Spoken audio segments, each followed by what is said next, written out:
Right now on News 3, after weeks of rain and historic flooding, federal disaster workers begins their damage assessments in Wisconsin. This is News 3 at 10. Thanks for joining us tonight. If you experience flooding this year, you might be seeing FEMA in your neighborhood soon. The Federal Emergency Management Agency spent the day doing primary assessments in Shorewood Hills and Mazomanie. Amy Reed caught up with them in Madison, and she joins us now to show us what they were looking for. FEMA will be in the area all week looking at damage. Today they looked at a neighborhood in Shorewood Hills that's still mostly abandoned because homes there are unlivable. But there are still a few people left cleaning up. From door to door, the FEMA team starts the process that may take months, a preliminary assessment. It's these assessments that are really going to help us build that narrative for the state. They go to houses that were underwater to see what damage the water left. This street was one of several that had significant amount of standing water in the area during the flooding event. There's not many people left. Homes are mostly unlivable on this block, but the people who are left are grateful. Oh, when I was eating my donut and having my chocolate milk, I'm like, oh my God, is that FEMA? Because I knew they were coming, but I was just like, I'm glad that they didn't forget us. Sandy Yeager is still cleaning up. Her graveyard of stuff evacuated from the basement, not able to go back inside until Sandy can finish. Take it day to day because I'm, working. And when I'm not working, I'm working down in my basement trying to save my house. It's a fight she's taking on mostly alone. What was once a neighborhood, Sandy now calls a ghost town. It makes her grateful to have a home, plus a few other things she was able to save. I was a little worried about him because he had water, condensation and water in his, but it dried out. I was like, all right, we saved Buzz. It's far from everything, but she tells herself that's okay. She won't have all the mementos, but she has all the memories, and that the water can't take. I try to think they're really with me. I won't have the physical memory, but I'll have the, the memory in my head, and that's really what's important. FEMA says they won't be going to every single home. If you've already reported damage, they'll take that into account. And if you haven't reported yet, you still can at 211. Regardless, FEMA said, don't wait to start cleaning. The earlier you can get going on that, the better. Just remember to take pictures and save the receipts. Amy Reed reporting for us tonight. Amy, thank you. After the historic flooding, Sauk County officials are now looking for volunteers to help remove sandbags. People are needed on Thursday and Friday at the North Freedom Fire Station on North Maple Street. According to a release, volunteers should be dressed in appropriate clothing and footwear. To weather now, the full harvest moon is tonight, peaking about 10 minutes ago. The harvest moon, also known as the corn moon, is the full moon closest to the autumnal equinox. And while it may look like it, the harvest moon isn't any bigger or brighter than a normal full moon. But can we even see it tonight? Many people are hoping. Chief Meteorologist Gary Canalti has our first alert forecast and the answer. Gary? Well, Charlotte, I saw it about an hour ago, but you could see clouds moving in front of it, and we tried looking on the tower cams and couldn't see it over the last few minutes. So, but not only, every full moon has a name associated with it, depending on the month of the year. And September is the harvest moon, obviously closest to the equinox, but you can see either October will have the hunter's moon, and the cold moon occurs in December. So, just a little trivia there for you. Otherwise, Weather Track shows clouds already starting to move in from the northwest and also some clouds from the southeast ahead of a cold front. Line of showers right now stretching through the Twin Cities. That will fizzle out later tonight, but it'll provide the focus for more thunderstorms tomorrow afternoon. And there is a slight risk of severe weather from Madison southward tomorrow afternoon, with a marginal risk to the north for an isolated severe thunderstorm. High winds and hail will be the main threats. Low temperatures this morning started out in the upper 40s to the lower 50s. Here in Madison, we bottomed out at 51 degrees. High temperatures are pretty nice, mainly in the mid-70s. Boscobel hit 80, but near Lake Michigan, temperatures stayed in the upper 60s. Now temperatures are pretty uniform across southern Wisconsin, generally in the middle 60s. Dew dew point temperatures are starting to climb, though. They're in the lower to middle 60s, and that's what will fuel the thunderstorms tomorrow. So for tomorrow morning, look for temperatures to start out in the lower 60s. We'll see skies turn cloudy tomorrow with thunderstorms likely in the afternoon. Again, some of those could become severe. High temperature at 72. That's your first alert forecast. Thank you, Gary. Tomorrow, we're planning to hear from the CEO of WTS Paradigm for the first time since the workplace shooting there last week.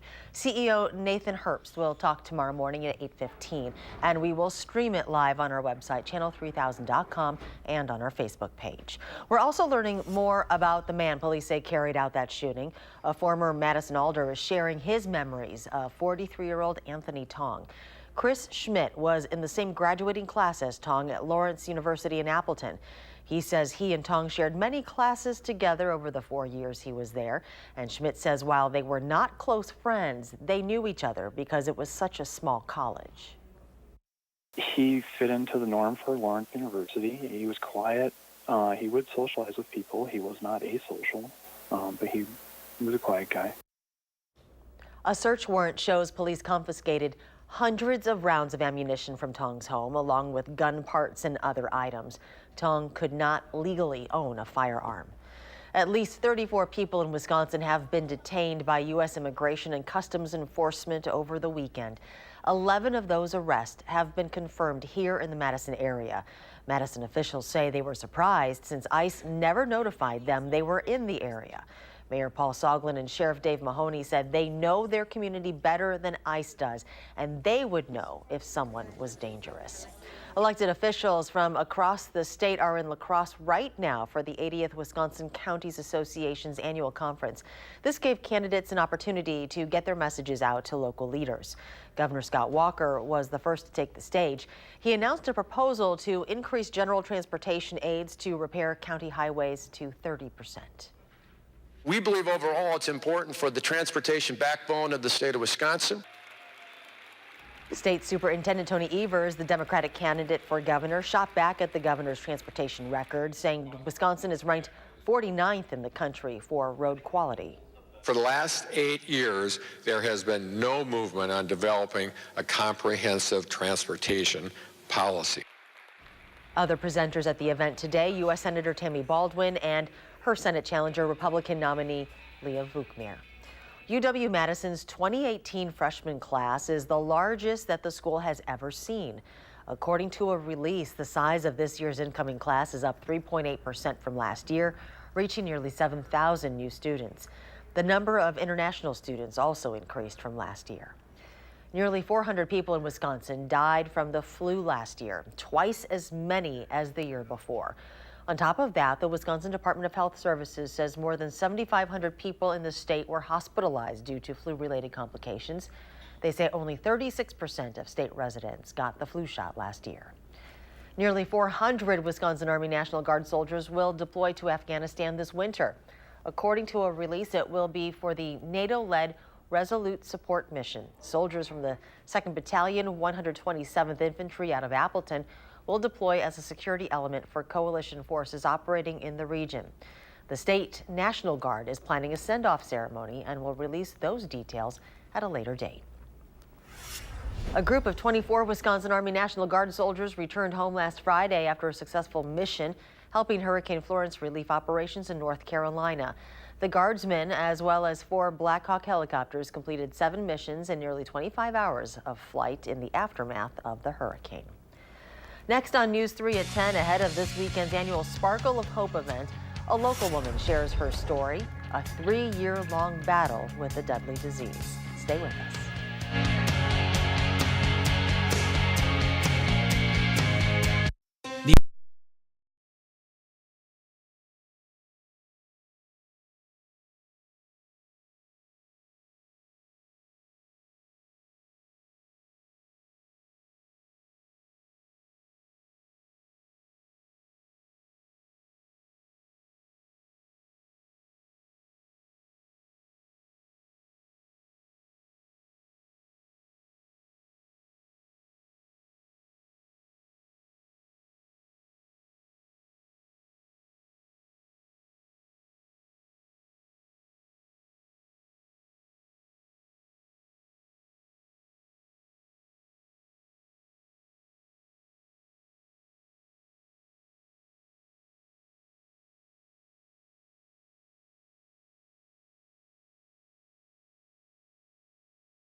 Welcome back. September is Ovarian Cancer Awareness Month, and this Saturday marks the UW's annual Sparkle of Hope event at Monona Terrace to raise money and awareness in that fight.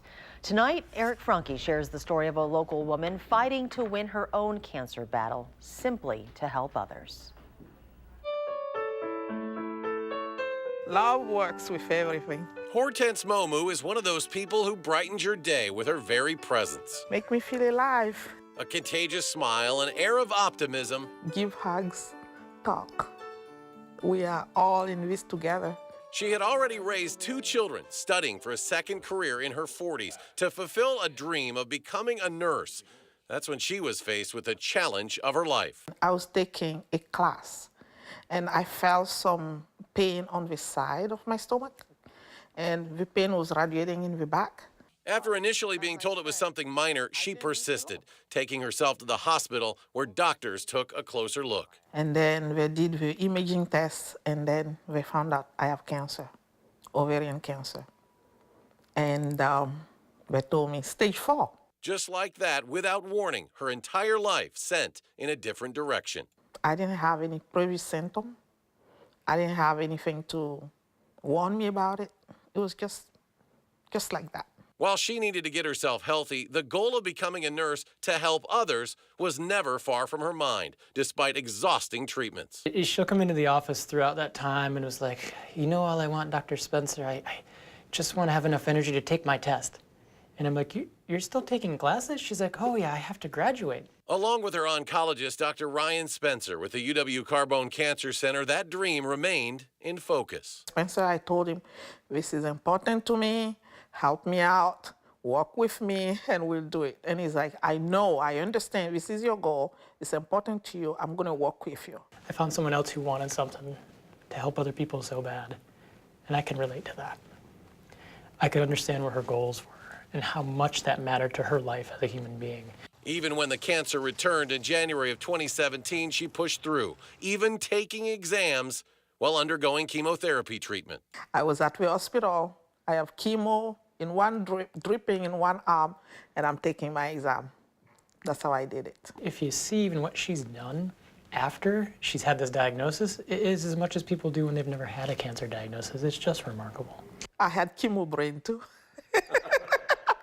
I couldn't remember anything. With Dr. Spencer's help and fellow nursing students recording lectures that she missed, less than 3 years after that initial diagnosis, Hortense Momu, cancer fighter, graduated with a degree in nursing. I didn't do it alone. I have all the cheerleaders I can have. I have all the backup I can have, and I have my faith that got me through. And when she walked at graduation, a special guest got an invitation. Dr. Spencer was able to work with me and work with my goals and what kind of treatment I wanted and respect what I wanted. And together we reached that goal. And I remember meeting her family, taking pictures, and then afterwards, walking home, I called my wife and I said, I don't get a lot of chances to have experiences like that. And I'm really glad I came. Now, as her battle with ovarian cancer continues with maintenance chemotherapy, her goal is within reach. Hortense marches on, undaunted. Hortense could have 2 days, 2 weeks, 2 months, 2 years, 20 years, I don't know, but I mean, she's gonna do special things with every moment she has. It's just the kind of person she is. The key is to not give up. No matter what you hear, don't give up. Eric Franke, WISC News 3. Hortense asked us to share this quote. Cancer may take over every cell of your body, your physical, emotional strengths, your financial resources, and even your dignity. However, you have to fight back to preserve your spirituality and your identity. Doing so, you are still a winner, even when the disease kills you. Sparkle of Hope, which has raised hundreds of thousands of dollars over the past decade to fight cancer, is Saturday night at Monona Terrace.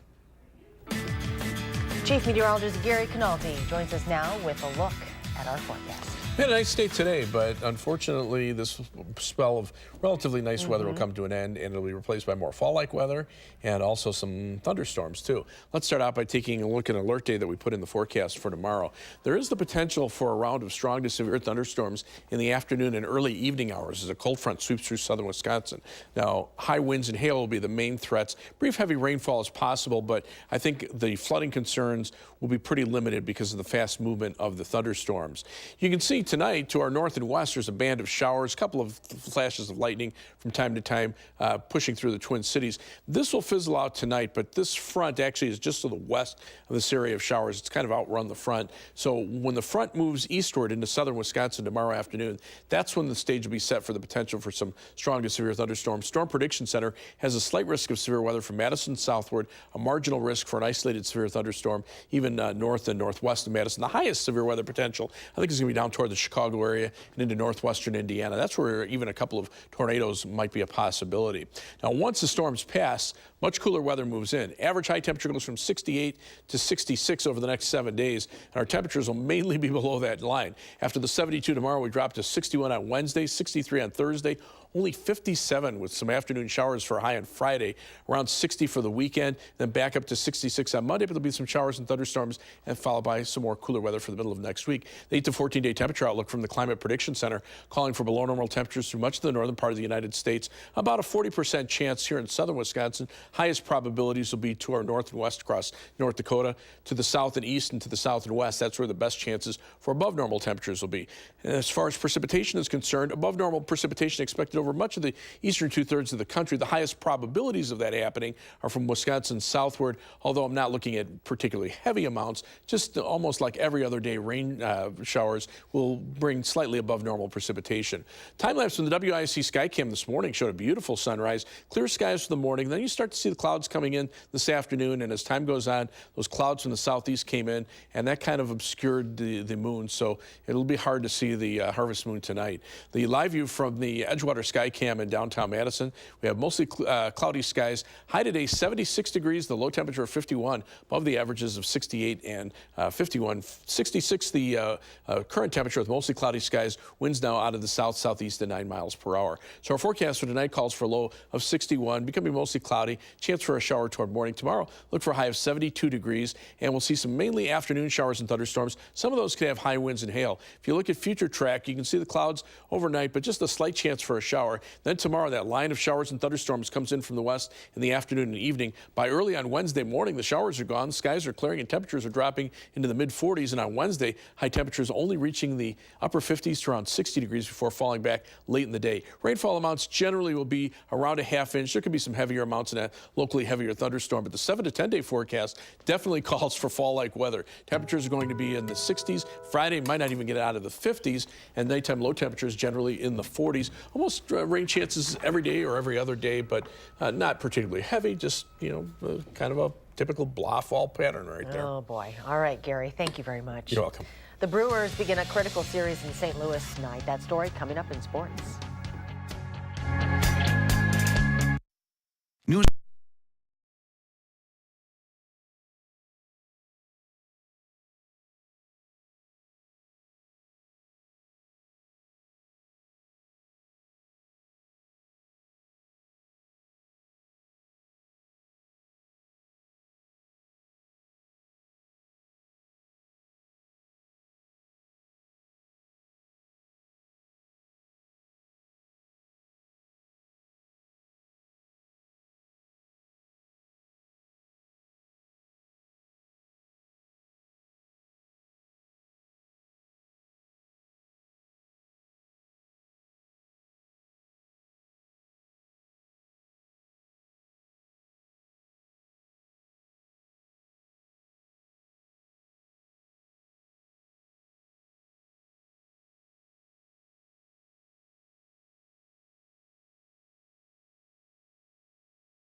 Final week of baseball's regular season begins tonight. The Milwaukee Brewers' magic number to clinch a playoff spot is 4 to start the evening. This week for the Brewers, 3 in St. Louis, then 3 at Miller Park against the Detroit Tigers next weekend. Tonight in St. Louis, Ryan Braun lives. He's been in and out of the lineup tonight. He's in, and he hits a home run into the third deck by Big Mac land there. That's 16 for Braun this season. But the Cardinals can play long ball too. Sixth inning, Marcell Ozuna hits a 2-run homer off Josh Hader, who never gives up a homer. Well, Hader gave up 2 homers in the inning, and that put the Cardinals in the lead. Now it's in a rain delay in the 7th. It's Brewers 4, Cardinals 4. At Wrigley Field, Pittsburgh beat the Cubs 5-1, so the Cubs can't clinch a playoff spot tonight. Colorado leads Philadelphia big in Denver. Packers defensive lineman Muhammad Wilkerson will miss the rest of the season. Wilkerson had ankle surgery today. He's done for the year. And we'll have to wait and see about Brian Bulaga, who left yesterday's loss at Washington with a back injury. Packers have plenty of issues, of course. Their defense gave up almost 400 yards and 31 points to the Redskins. Adrian Peterson ran for 120. Offensively, it sure seems like Aaron Rodgers' left knee is going to be an issue for a while. So, Coach McCarthy, where in the world is this Packers team right now? But at the end of the day, it's about winning. I mean, you are who you are.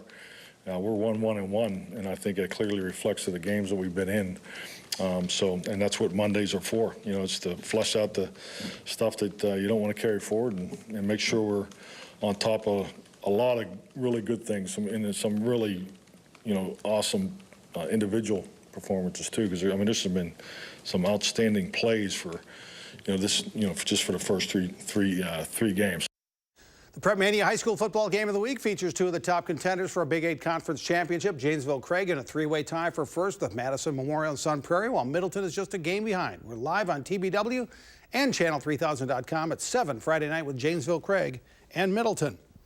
The Badger volleyball team moves up 1 spot in the national rankings today to 5th. The Badgers are facing a challenging week in the Big 10. Wednesday night, Wisconsin is at 6th ranked Minnesota. Then Saturday, Wisconsin is at 16th ranked Purdue. The Badgers started their season in Minneapolis in the same tournament as the Gophers. Kelly Sheffield says the Badgers are better now. I think our serving continues to get better. I think we're passing the ball really well right now. There's a lot of areas. That was 5 weeks ago. If we're not getting a little bit better at some things, and I'm not doing my job, I think there's quite a few areas that we're getting better at. Badger football team has its bye week this week, so Wisconsin's next game isn't until a week from Saturday when Nebraska's in town. And today they announced the Badgers and Cornhuskers will start at 6:30 p.m. at Camp Randall, October 6th, with the game televised on BTN. And Northwestern's leading rusher, Jeremy Larkin, has had to step away from football because of a neck condition. Larkin has cervical stenosis, which is a narrowing of the spinal canal in the neck. It's not life-threatening, but Larkin can't play football anymore. Wisconsin will travel to Northwestern October 27th. And we'll be right back.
Gary's here with the final check of your forecast. Well, after a mild day today, we'll have to watch out for some strong to severe thunderstorms tomorrow afternoon. Slight risk of severe weather Madison southward and marginal risk to the north.